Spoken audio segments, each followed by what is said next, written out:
forgot to start recording. Okay, so up first, efficacy of a preoperative dietitian-led very low-calorie diet model for care of obese patients requiring non-bariatric elective surgery. Sally, you're up. Thank you. I like to be first, that's nice. Hi everyone, I'm Sally. I'm actually a clinical dietitian and I'm in Australia, in Brisbane, so in Queensland, if anyone knows where that is. And basically this study is a result of my Masters of Medical Research I completed last year. And it's was designed to be an evaluation of a model of care called the VLCD clinic that I implemented and have managed as the dietitian for the last 4 years at my hospital that I work at.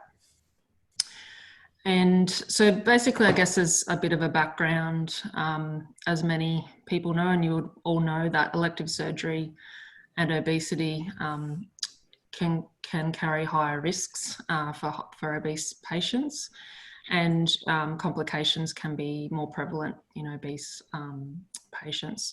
So just to give people an idea of what a VLCD is as well, so it's a very low calorie diet or a very low energy diet depending on where you come from, and it's defined as a diet which provides 800 kilocalories or less per day, generally uses meal replacement products and elicits rapid weight loss, and has been used pretty widely in the bariatric surgery area, but not in the other elective surgery area, just as a result of a lot of things, I guess, but mainly there's very limited research being done on those other surgeries. And I guess it would take a culture change a little bit as well to start doing that too. So the clinic and the model of care was established as a result of some demand from surgeons at my hospital, and I'm sure most people would have a similar situation where surgeons really want to optimize their patients for surgery, and that's where a dietitian can help with obesity-related comorbidities.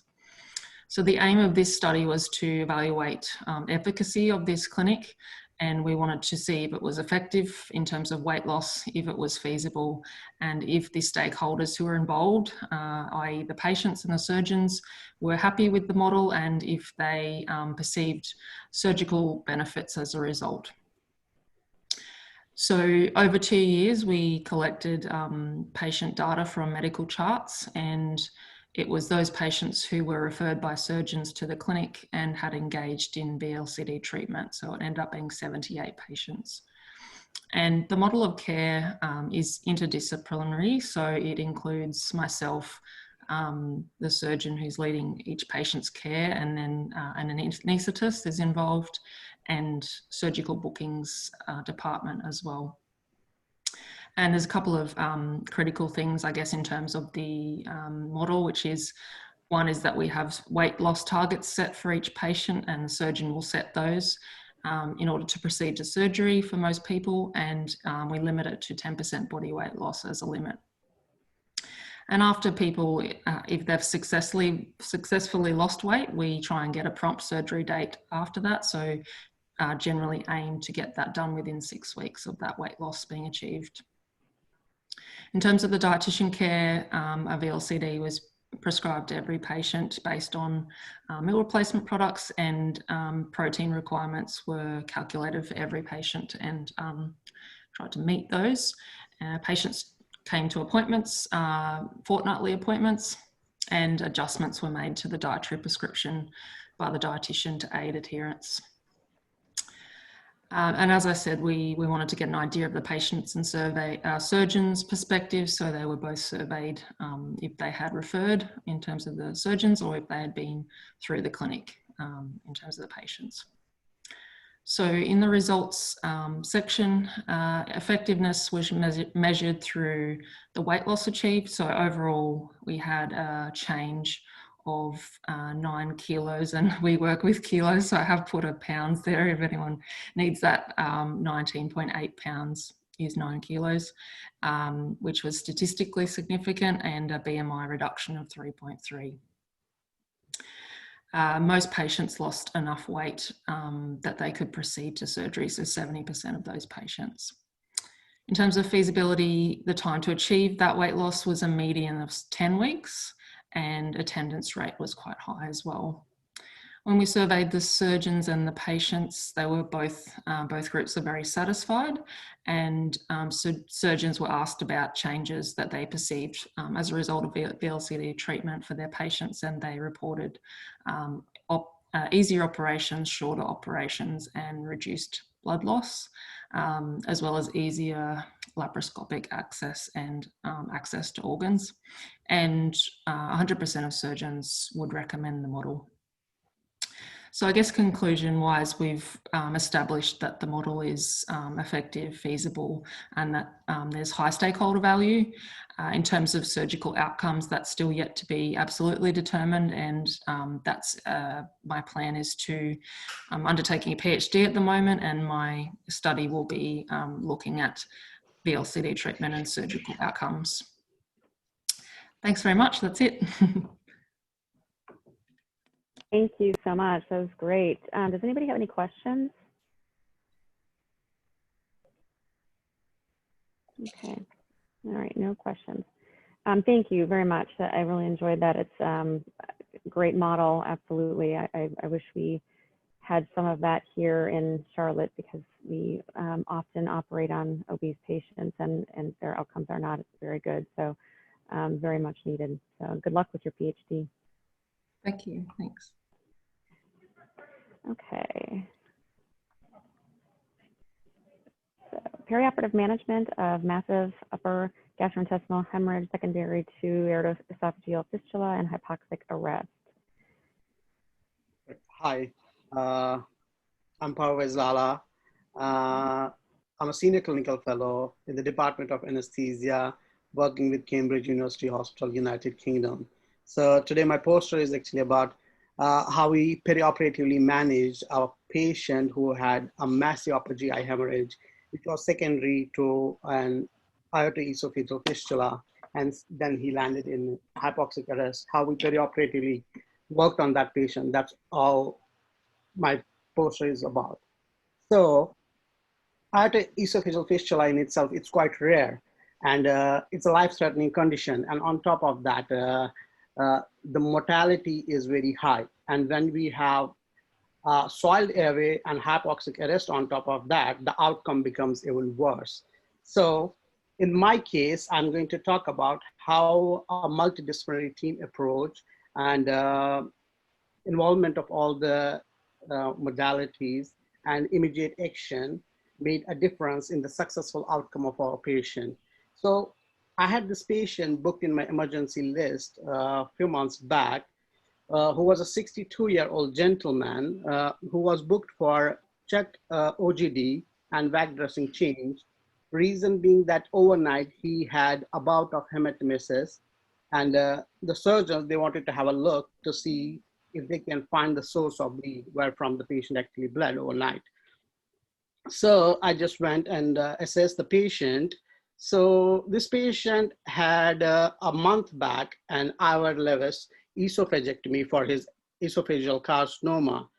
Post-operatively, he really had a stormy post-op course, ended up in ICU for almost a month, had anastomotic leak, chest sepsis, difficult vein, tracheostomy, and finally, after 3 weeks or so, he was transferred to the ward for further management. So he was doing fine, but he was getting these check OGDs and vac dressing change done on and off. So this time what happened when they booked in my theater, he has bled overnight, so they wanted to have a look. So when I assessed the patient, there was nothing as such in the past medical history, apart from that the carcinoma for which he had a surgery and this stormy course. So he had bled roughly around 100, 120 ml of blood overnight, and the recent hemoglobin was around 94. He was hemodynamically stable, talking, his tracheal stoma that was closed. There was nothing which could concern me when I assessed that patient. Quite straightforward general anesthetics previously. and he had a valid grip and save. And I did the team brief, discussed the case with my team, with the surgeons. Even the surgeons, they were not concerned about anything major that could happen. So it seemed a quite straightforward bed. So I induced the patient intraoperatively. It was quite straightforward, uneventful anesthesia. And the surgeons, they did the OGD, they took some time, but they couldn't find exactly where from the patient had bled overnight, actually, because it was full of clots. So they just cleared the clots and then decided that we will do CT angio and figure out where from he actually bled. So I reversed the patient, I extubated the patient, he was doing fine. He talked to me, but within seconds, he started coughing and had a bout of hematemesis.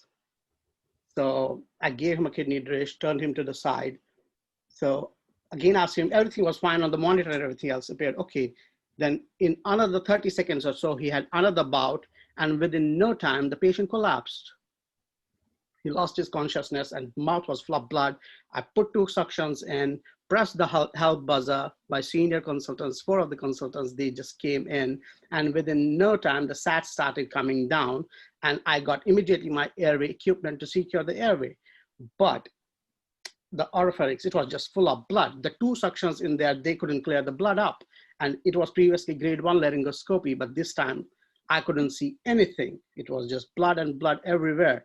So after trying myself once, one of my senior consultants next, the other senior consultant decided we should go for emergency front of neck access, because our problems at that point of time was, 1, we had no secured airway, we couldn't oxygenate the patient, we couldn't ventilate the patient, and on top of that, patient was massively bleeding, and the 4th thing, the patient arrested. He had a hypoxic arrest. So we immediately started compression-only CPR, did the front of neck access, put with the help of a bougie 6-size tube in, and managed to ventilate the patient, though the airway pressures were quite high, which we know the reason being because the lungs, they were just full of blood and clots. We could hardly oxygenate the patient. We had ROSC a couple of times, but the total downtime of this whole scenario was around 40 minutes. So that's a big duration, but somehow at that point of time, we were working collectively. One of the team members, we activated the massive hemorrhage protocol. The surgeons were kept on standby because we were thinking about the definitive treatment modality as well. We got in touch, one of the colleagues got in touch with the intervention radiology team because we were thinking what we are going to do next. And now since our airway was secured, massive hemorrhage pack was in, we pushed some blood in, we gave some inotropes, we stabilized the patient bed. Though ventilation was difficult, we transferred this patient to the intervention radiology lab. And once they checked the patient, we were surprised that they found that there was a fistula between the aorta and the esophagus, and that was actually creating all the havoc. So they put that TUR stent in, blocked this thing, and the patient started stabilizing and getting better. So, but then once they did their job, our other issue was the lungs. They were full of clots. So we knew what his post-op course going to be. So we did 2 things at the end. We changed his front of neck tube using a double BG technique with the oral one, because now it was free of blood. It was easy to do that. Second thing, we got in touch with the respiratory physicians to help us to clear the lungs. They did some bronchoscopy, and they have this new modality like using the cryoprobe, which dislodges the clots and clears the chest. Transferred the patient to the ICU, had a horrendous course for next 2 to 3 weeks. When we CT'd this patient, he had a small infarct in the posterior cerebral territory, but we managed to extubate that patient after 3 weeks with a little weakness on the right side of his hand, but with some stroke management, rehabilitation and all, finally the patient got discharged after 3 months from the hospital, and he was doing fine. So in this case, there are a few bits we need to know, like our challenges were airway with such issues. After going through the literature, when I saw that in 1990s, the artery esophageal fistula is so rare, they had only 500 cases. so far until early 90s. And of them, only 12 cases were secondary to the post-esophagectomy surgeries. So it was quite less. On top of that, the literature regarding this was quite minimal. In 2003, they found out the mortality is quite high. It was mentioned in the literature like that the successful outcome was only in around 45 patients so far. So it was quite less. So our biggest challenge, which was actually, I think, a rate limiting step in this case, was the airway, because I know as per the airway guidelines, we did the right thing. We couldn't intubate, we couldn't ventilate, oxygenate the patient. The front of neck access was the only, yeah. You just wrap up if you would, because we're past time. If Okay. you want to summarize. Yeah. So airway was an issue. So the thing is that we did the right thing, but after going through the literature, there are some other bits there. Like for example, we could have used the salad technique or putting the tube in the esophagus and then tried again. There were other bits of things which are available regarding the massive upper GI hemorrhage, which could have made the difference. So there were so many learning points in this case as far as this scenario is concerned. Thank you very much. We don't have time for questions, I'm sorry. We're gonna go on to the next. That was very good, very interesting. Preoperative elective colorectal anemia pathway audit. Hello, hi, my name is Dabheoc Coleman and this is my audit. I'm a junior clinical fellow in East Lancashire Hospital in the United Kingdom, so in the northwest of England. So my project was looking into and investigating the colorectal anemia pathway and assessing its efficacy. So as is known, anemia and perioperative blood transfusions are associated with poor outcomes in the colorectal surgical patient, and it's been proven that iron supplementation preoperatively reduces perioperative blood transfusions in this colorectal surgical patient and also reduces hospital stay. So my audit looked at both before the pathway was implemented in the hospital, when the pathway was implemented, which was in May 2019, and then followed up after the pathway was implemented. So firstly, laying out the pathway itself.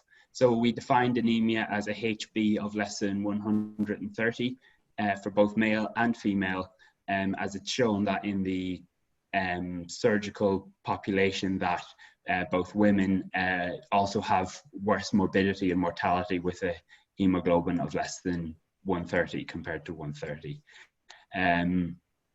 We also then defined the other parts of the pathway. So iron deficiency anemia, we broke the anemia into different sections, such as iron deficiency anemia, and those patients either got a pharyngeal transfusion or oral iron, depending on the time to surgery. So if it was less than 6 weeks, they would receive a pharyngeal transfusion, and if it was more than 6 weeks, they would receive oral iron.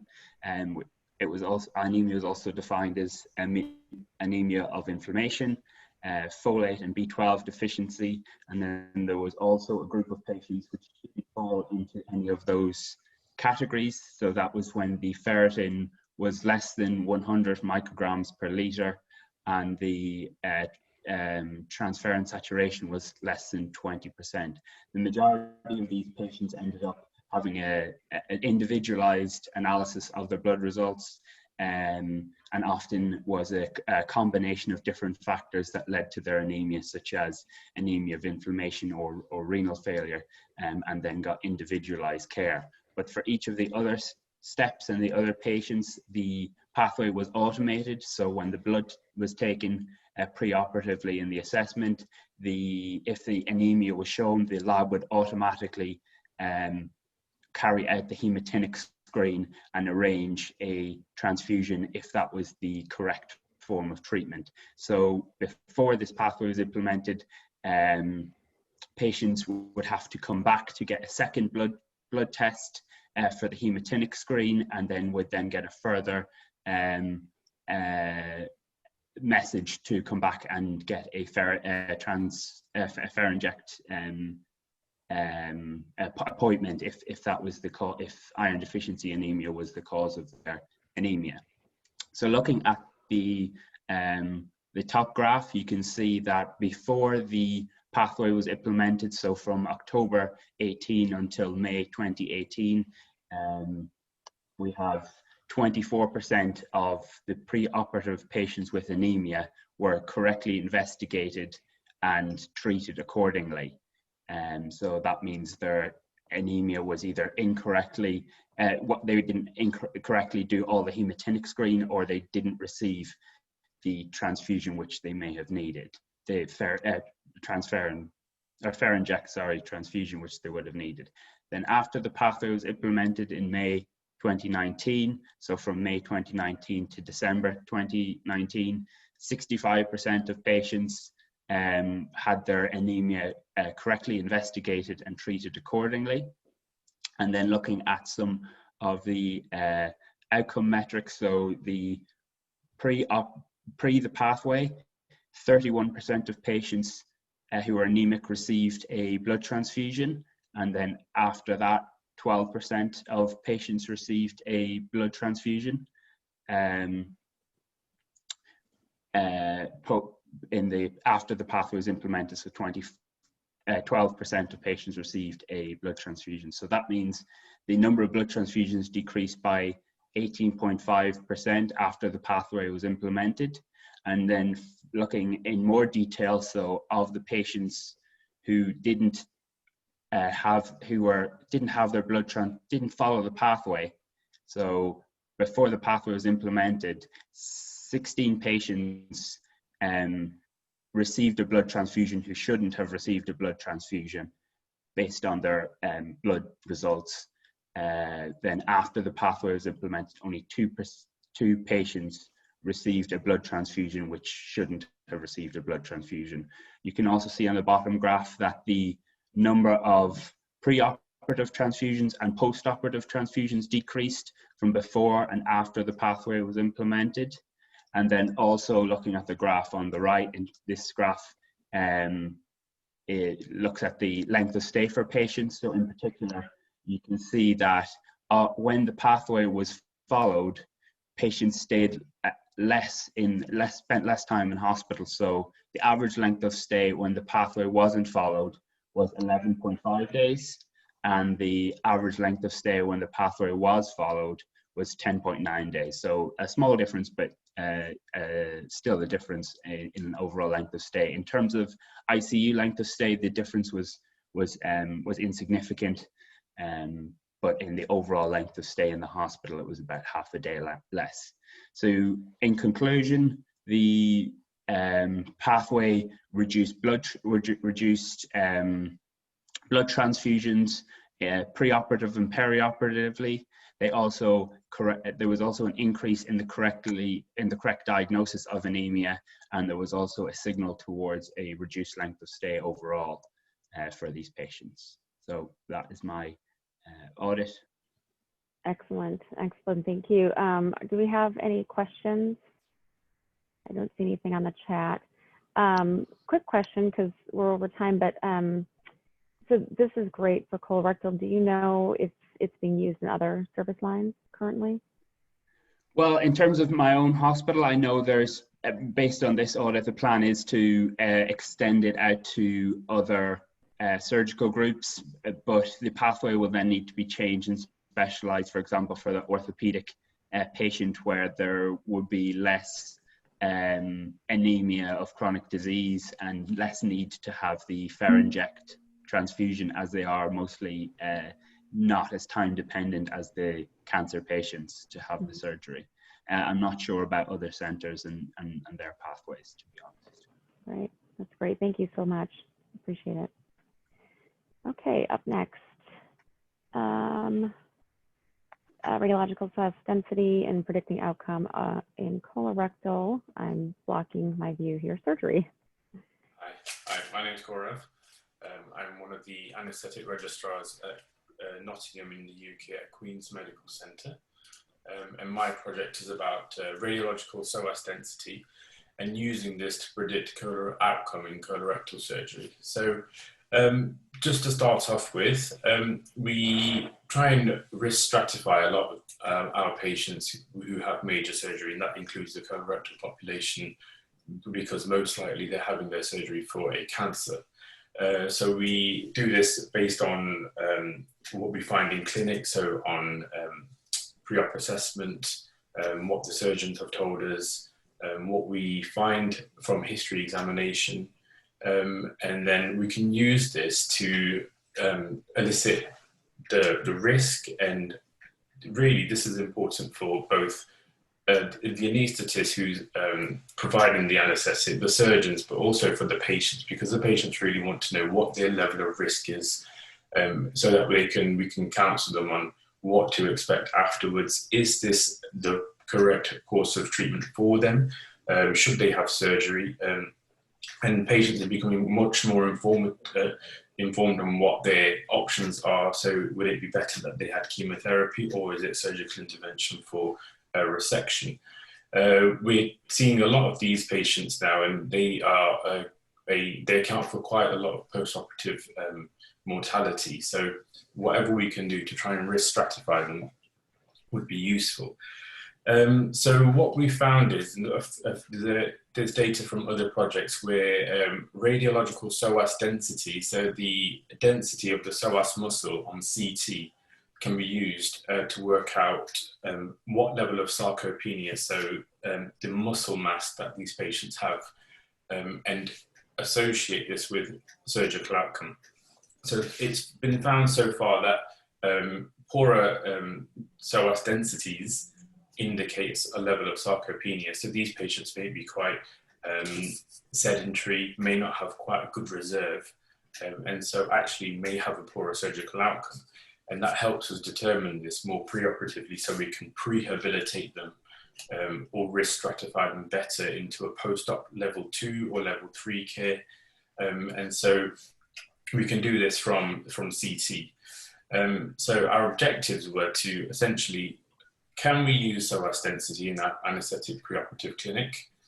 How can we use it? And what proportion of these patients are we also using CPET on? Because then if we can use CPET alongside something like psoas density and history examination, I think that can give us quite a good indication of risk and give the patient a good indication of risk, so they can understand what they're getting themselves into, and what we can do to minimize their risk post-operatively. So the way we did this, we collected data from July 17 to March 19, with a total of 37 cases from our colorectal MDT, and that's in Nottingham. All cancer patients, colorectal cancer patients, have a staging CT, so it's no extra work for us to do except for getting the radiologist to measure at the level 3 vertebral level the size of the psoas muscle, and they use something called Hounsfield units. They also measured the volume of the muscle, and then we collected data on age, sex, surgical pathology, what the TNM staging was, what past medical history they have to help us work out further risk, what was intended for surgery, and then what happened afterwards, so 30, 60-day mortality along with 1-year mortality. Of those who had, then we wanted to see who had CPET and what that CPET's outcome actually suggested. So once we had this data, we got right and left psoas densities. We averaged the two, and then split them into those who had surgery and those who didn't have surgery, and then subdivided those into male and female. We set a statistical analysis of less than 0.05 for Mann-Whitney U-test, because this is not non-normal data essentially. So our results, we had a total of 37 as mentioned, 14 of which had surgical intervention, 23 didn't. From the cohort of 37, the psoas density was 41.5. Those who had surgery had a median psoas density of 44.75, so greater than the cohort median. Those who didn't end up having surgery had a psoas density of 40, so lower. And then looking at these in a bit more detail, there was a statistical difference between the two not surgical and non-surgical intervention cohorts regarding their psoas density. So there was a statistical difference between the two. And so we looked at the ages to see if this was anything to do with the age, but they were 70 and 71 respectively, so you can probably count that out. And then we looked at their 30-day mortality, which was 0 in both. 60 days, it was 7 compared to 26 who, and then at 1 year, they were very similar at 21 to 30. So really the 60-day mortality suggested those who had surgical intervention were less likely to have died at 60 days, but at the end of the year, it still looks fairly close. Of the 37 who we collected data on, 54%, so 15 essentially had, 54% had the CPET testing. So from the CPET testing, we could see that those who were offered surgery and who had surgery did have better CPET findings, and also had greater psoas density. So their VE, VCO2 numbers were lower, so they had lower CO2 production from their work, and they were able to utilize more oxygen, so that's a VO2 peak, and achieve a higher anaerobic threshold compared to non-surgical patients, which was quite interesting because we weren't using psoas density at this point, but it's essentially what we found from CPET and clinical history examination. They've kind of self-selected themselves. But if we could use psoas density, this would be quite useful. So essentially, it's a quick and simple means of detecting sarcopenia because the CT is already done. And it does our initial data, this is all initial data to start the ball rolling in terms of what we want to do later on. It does suggest that greater sarcopenia levels measured were associated with you being a surgical candidate, whereas if it was lower, you may not be likely to have surgery and you end up with a poorer outcome. They did have worse CPET tests in the end, those who didn't have surgery. So at the moment, it does suggest that we could use psoas density as a useful adjunct. We need to do more work with this though. We need to analyze a larger data set, use CPET in more patients to work out how our numbers differ between those who have high psoas density and who have low psoas densities. If you do have sarcopenia, so low muscle mass, is this associated with hypoalbuminemia? Because that in itself, low albumin, is a risk factor for poor surgical outcome. And then we need to also collect data on what the BMI was, time from the scan to the surgery, because if it's a malignancy, has it become quite aggressive? And how many times they may have had to go back to theatre if they were a level 2 or level 3 patient. So there's a few things to do, but we've started the ball rolling with this, and we think that actually psoas density would be something useful to look at in the preoperative setting. Great, very, very great. I love that. Any questions really quick? Nothing in the chat, okay. One quick question for you, because you said that you're going to continue looking at this. Have you talked about or thought about investigating the incidence of an anastomotic leak associated with lower density with the patients that do have surgery? Yeah, well, I think this is part of what where we want to look at how many times it had to go back to theatres. What has happened at level 2, level 3 care, because that we haven't looked at that, and that is something we want to look at because they could have an anastomotic leak, they could have a collection, and these things may not be associated, but we don't know if they're associated, so it would be useful to see what's actually gone on with that. And if they are more frail, more sarcopenia, and they're having to go back to theatre a lot, then that is another indicator. Okay. Somebody in the chat group said or asked, any evidence for use in emergency colorectal surgeries? If we can use this in emergency? Yes. I mean, if they've had a CT and we've been able to do, well, they would have had a CT in most cases, we can get the radiologist to quickly measure that because it's so easy to measure. And it would be, if we could work out whether the risk was high. But I guess it depends on what the emergency colorectal surgery was, because if it was for palliation and for symptom relief, you'd probably end up doing the surgery anyway. because if it's a laparotomy that they need for an obstruction, you're most likely to do it. Whether you defunction them or not, it could help. Right, thank you so much. Thanks. Okay, next up, TXA in patients undergoing off pump. This is blocking me. Hang on a second. TXA in reducing post-op blood loss in patients undergoing off pump coronary artery bypass grafting. Okay. Yeah. You're up. Yeah. My name is Prashant. I'm one of the specialty registrars in anesthetics and intensive care in London Northwest University Hospital. And so my topic for this poster, the study was done 3.5 years ago in a cardiac institute in Bangalore, India, where we did this topic of like use of tranexamic acid and off-pump coronary artery bypass grafting. So the background, it is like off-pump is a more newer technique compared to on-pump surgeries. We do it for all open heart surgeries and on-pump bypass surgery as well. So there is significant blood loss in on-pump coronary artery bypass grafting, but there is less in off-pump, but still there is significant amount because of sternotomy, because of graft harvesting, because of use of heparin, protamine, and manipulation of heart as well. So there is some amount and which may contribute to the blood transfusion requirement and the complications of blood transfusion and perioperative morbidity and mortality. So the aim of the study was to evaluate the effect of tranexamic acid and to see the postoperative bleeding in terms of the effect of tranexamic, to see the postoperative bleeding and any complications arising from use of tranexamic acid or not. So the primary objective was to study the efficacy of tranexamic acid in reducing postoperative blood loss. And the secondary, obviously, it was to see the safety of tranexamic acid use in because of the complications like seizures, thromboembolic events, stroke, postoperatively.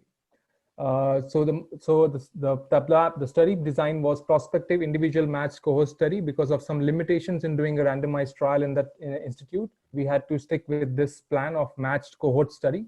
And the idea was to we choose a parent article from from China, which showed, so we took a sample size roughly around 27. We approximated to 30 patients in the intervention group and tried to match those 30 patients with the cohort for non-intervention group. So the matching was based on age, gender, and the surgeon experience and technique of doing off-pump coronary artery bypass grafting to match the patients.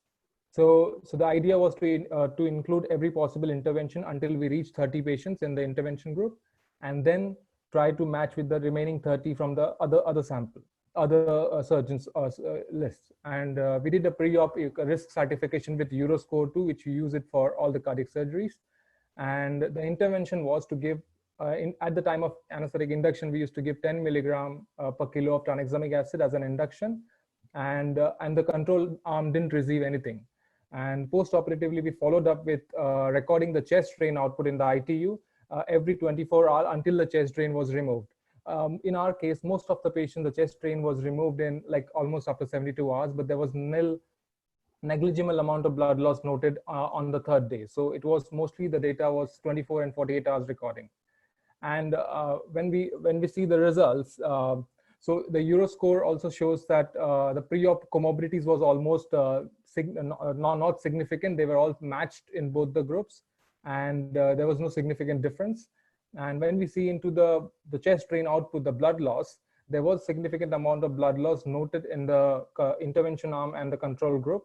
As we see, the numbers are 600 plus in the intervention first 24 hours compared to 300 in the plus in the non-intervention. So the intervention arm has 300 blood loss and non-intervention arm has 600 plus. And following day also there was less blood loss, but still there was a significant difference. But in terms of blood transfusion requirement, in terms of numbers, there was 5 to 1, but then statistically it was not significant. And when we look into the post-op complications because of use of tranexamic acid and the hospital stay, so it was comparable that there was no significant difference in both the groups, and it was almost similar stay, and there was none of the significant perioperative complications in all the patients.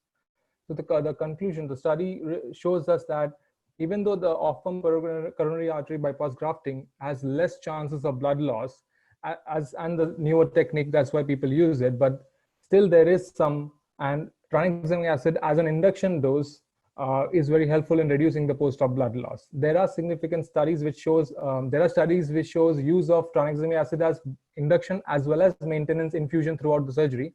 But because of the surgeon's preference in our institute, we had restrictions of using testing it beyond like the induction dose. So we didn't do any infusions on our patients, just the induction dose of tranexamic acid. That's it. So yeah. Excellent. Very interesting. Any questions from the group? Okay. All right. Thank you so much. Thank you. Okay. And hi, hello everyone. hi, how are you? Hi, I'm fine, thank you. How are you? I'm well, thanks. All right. Can you give us the title of your abstract? Okay, my is comparative study of hyperbaric bupivacaine and isoparic bupivacaine for lower limb surgeries for spinal anesthesia. Comparison of hyperbaric bupivacaine and isoparic hyperbaric bupivacaine and isoparic bupivacaine in patient undergoing lower limb surgeries. Hi everyone, I'm from Nepal. Currently working in Department of Anesthesia and Critical Care in a medical college in the eastern part of Nepal. Generally, in our setting, lower limb spinal surgeries are commonly done using spinal anesthesia using hyperbaric bupivacaine. And now, since the new drug, the bupivacaine, has arrived, we don't have such practice of using isobaric bupivacaine, which has less neurotoxic and cardiotoxic property compared to hyperbaric bupivacaine. So I conducted this study in 60 patients of ASA 1 and 2, adult patient of 16 to 60 years of patient undergoing lower limb surgery. And I divided the patient randomized into group 1 and group 2. Group 1 patient received 15 mg of hyperbaric bupivacaine of 0.5%, whereas group 2 patient received 22.5 mg of isobaric bupivacaine of 0.75%. The onset and of sensory block and motor block were comparatively different in both the group. The onset and duration of sensory and motor block and hemodynamics, including heart rate, non-invasive blood pressure, MAP, and respiratory depression were recorded. And statistical analysis was done using chi-square test and t-square test. In comparison to in both the group, acceptable level of sensory block and motor block will attained in both the group of bupivacaine and bupivacaine, whereas the duration of sensory block was significantly shorter in patient with bupivacaine group with around 145 plus minus 13 minutes compared to bupivacaine group, whereas a duration of 163 plus minus 9.5 seconds, which was significantly statistically significant. Whereas the total duration of motor block was significantly shorter in bupivacaine group of 128 plus minus 5.7 seconds compared to bupivacaine group, which was 143 plus minus 9.3 minutes. And in regard to side effect, hypotension was noted in around 10% of the patient receiving bupivacaine, whereas only 5% of patient in bupivacaine group has hypotension. In regard to bradycardia, only 3% of patient in bupivacaine group had bradycardia compared to bupivacaine. There was 16.6% of the patient who received bupivacaine had bradycardia. Nausea and vomiting was also significantly more in patient with bupivacaine group. And so both of these group were statistically insignificant. So while comparing these two drugs, that isobaric bupivacaine of 0.75% provide lesser degree of motor block and shorter duration sensory block, and motor block can be used for orthopedic surgeries where prolonged motor block is not quite undesirable and early mobilization can be planned. Therefore, in my study, I concluded that 0.7.5% isobaric bupivacaine can be safely used in lower limb surgery, especially in case where early ambulation is desired. Thank you.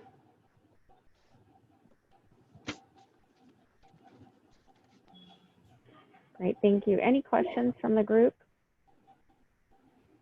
Okay, so all of the surgeons are pretty quick in their surgical procedures. Being ropivacaine isn't necessarily great for longer duration procedures. I'm assuming they're all fairly quick. Yeah, ropivacaine provide lesser degree of sensory as well as lesser duration of motor block. So it is quite desirable in patient who can be used as an ambulation surgery or daycare surgery. So ropivacaine would be a better choice. And also it is a less cardiotoxic and neurotoxic compared to bupivacaine. It would be a great drug of choice. Okay, great. Thank you so much. Thank you. Okay. Last one here, changes in coagulation profile and epidural catheter safety for liver resections. Hi, so I'm Dr. Sanika. I'm one of the international training fellows currently working in United Kingdom. I'm going to present this prospective observational study which was conducted in an Apex Cancer Center in India. And this basically looks at safety and efficacy of using epidural catheters for liver resections for patients who have malignant involvement of the liver. So hepatic resections pose a unique challenge in terms of analgesia requirements. Because you're not only conducting surgery in a patient who's primarily either had a hepatocellular carcinoma, that's the most common cause for needing liver resections, or secondary metastasis secondary to colorectal carcinomas. And these are usually open resections with a subcostal incision. And use of epidural catheters has by far been a standard of care for providing thoracic epidural analgesia has been standard of care for providing analgesia in these patients. Most of these studies in liver resections are from patients who undergo liver transplantation, and these are basically healthy donor liver patients. This surgery was conducted for patients who underwent liver resections primarily for malignant involvement. And because these patients usually have had some chemotherapy or have had poor functional reserve owing to the cancer itself, there are added difficulties in managing these patients.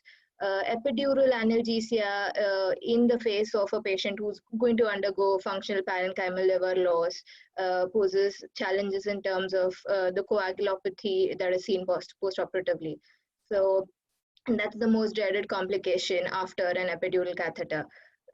Post-op coagulopathy is the incidence of spinal epidural hematoma after such surgeries, although is rare. It's like say 1 in 100,000, but it's a dreaded complication because it's then going to lead to neurologic dysfunction, bladder bowel dysfunction, and it's extremely unacceptable after having undergone an elective surgery. So in this study, it was a prospective observational study in 110 adult patients conducted over 3 years who underwent liver resections and had an epidural catheter inserted for management of their analgesia pre-op during induction of anesthesia. We recorded the baseline patient details and intraoperative patient details in terms of what surgery was carried on, what was the blood loss, were there any evidence of any cirrhotic changes whilst the liver was being handled. And post-operatively, these patients were followed up in the intensive care unit or the high dependency unit, and then followed up later in the wards up till the day of epidural catheter removal. And their pain scores were noted, and post-operatively, their coagulation function and parameters were noted. Any use of blood products or any use of medications to correct coagulopathy to facilitate epidural catheter removal was documented. And any evidence of bladder bowel dysfunction or lower limb neurologic dysfunction was noted. So primarily, we found in the study that epidural analgesia, so out of the 110 patients who underwent epidural catheter insertion, 80% had a epidural which was successfully working. In terms of the pain scores, we noted that 70% of the patients, we were able to use epidural analgesia, either in the form of local anesthetic infiltration or use of opioids. And in the first 2 days after surgery, and on the day of surgery and postoperative day 1. And only 20% of these patients actually reported a dynamic pain score of greater than 4/10, which was considered a significant score. So in terms of analgesia, these patients were able to get adequate analgesia on the first 2 days. But we did note that there was a higher incidence of coagulopathy, especially in patients who underwent major liver resections. And we termed major liver resections in patients who underwent right hepatectomy or extended left hepatectomy. And we noted that although there was no incidence of spinal epidural hematoma or neurologic dysfunction, there was an incidence of coagulopathy, which was considered as INR of 1.5 and greater on postoperative day 1 in almost 40% of the patients. And we noted that there was a drop in the platelet count to less than 1 lakh on postoperative day 3 in another 20% of our patients. Like I said before, there wasn't any postoperative neurologic dysfunction, but we did understand that this poses a challenge because epidural hematomas can happen either during insertion of the epidural or while the epidural is in situ, or during removal of the epidural catheter. There was a significant association found between the intraoperative blood loss and the type of resection and postoperative coagulopathy.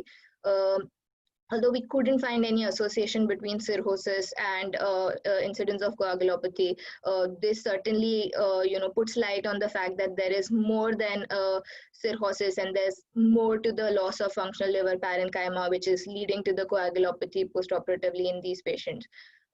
Recent trials, especially the liver-2 trial, has kind of suggested that regional anesthesia techniques in terms of local catheters with wound infiltration and patient-controlled analgesia pumps is as effective as a thoracic epidural analgesia. But keeping in mind that the liver-2 trial was a small study with just 50%, with patient study of only 50 patients were included in the study, we really don't have a gold standard or an answer as to what is the right way of providing analgesia for patients with liver resection. So although this study kind of throws light to the fact that it can be safe, there hasn't been any complication, analgesia has been adequate, but it's a cause of concern. And in patients who are going to undergo major liver resections, patients who are going to be cirrhotic, there might be an advantage of not using epidural analgesia and considering regional catheter techniques with patient-controlled analgesia pumps. Thank you. Thank you. Excellent. Any questions from the group? Okay. Just a comment, we do a lot of liver resections at our facility, and we do not use epidural analgesia in our major resections. We do use either erector spinae or tap blocks in those patients, and have proven to be very effective for pain control. So worked well for us. It was excellent. We do have 2 questions in the chat. Any evidence for use in would regional catheters be best placed by surgeons or anesthetists? So the studies have shown that, like Vicki rightly mentioned, regional catheters have been placed by anesthetists. So either a tap catheter, there are studies of a few centers using paravertebral catheters as well. So it's primarily anesthetic oriented. Okay, great. Thank you so much. That was excellent. Okay, unless there's anything else, that concludes our session, and very much appreciate all of you today and the work that you're doing and your time. If you have any questions or feedback, please let us know. And you'll be hearing from us probably, well, not probably, by the end of today as to what direction we will be going. These videos that we are recording will be available to view on demand through the EBPOM conference login. So that's all I have for you, and thank you. Thank you very much. You all have a great day. Thank you.